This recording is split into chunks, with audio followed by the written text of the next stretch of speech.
gusto ko malaman yung sa episode na to. Mm-mm. Kung ano ba yung tamang gastos, Yes. tamang paraan ng pagkita, at tamang pag-ipon, at tamang pagnegosyo. Kasi pag hindi po kita negosyo ka, mali. Tama Para sa akin, financial literacy is ang ginagastos mo ay mas mababa sa kinikita mo. Live below or within your means, di ba? Kasi marami tayo kahit na malaki ang kita, malaki din ang gastos or mas malaki ang gastos. May kwento ako dyan. May kilala ko noon. We used to work sa abroad. No? Lumapit siya sa akin, kasama ko yon. And sabi niya, Kuya, hirap ako kasi hirap yung pag-support sa family. Alam ko malaki sweldo niya.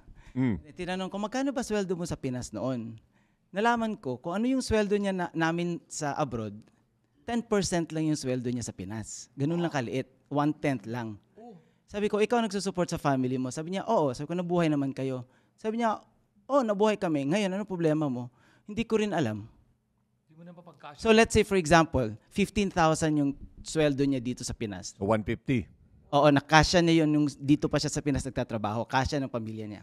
Nung lumipat siya abroad, 150,000 yung sweldo niya. Kulang pa rin. Kasi parang Mas marami na yung gastos. Gastos abroad o gastos Family. pinapadala niya lahat? Yes. Pinakamalala nga ginawa niya. Same person lumapit sa akin. Sabi din niya sa akin, Kuya, ano mas maganda? MacBook Pro or MacBook Air? Sabi ko, depende sa gamit mo. Sabi niya, for video call sa mama ko.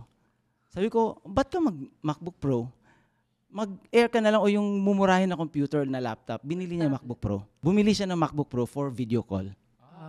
Ayun, ganda yun. At kailangan ang bibilin mo, depende sa gagamitin mo. Yes. Paano mo gagamitin? Oo, tama. Naitanong mo ba sa kanya kung bakit? Yun ang mga choices niya?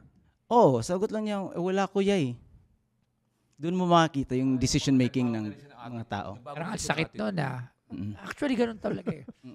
Minado, ganun ako eh. Minsan, ang dami natin binibili na hindi natin kailangan.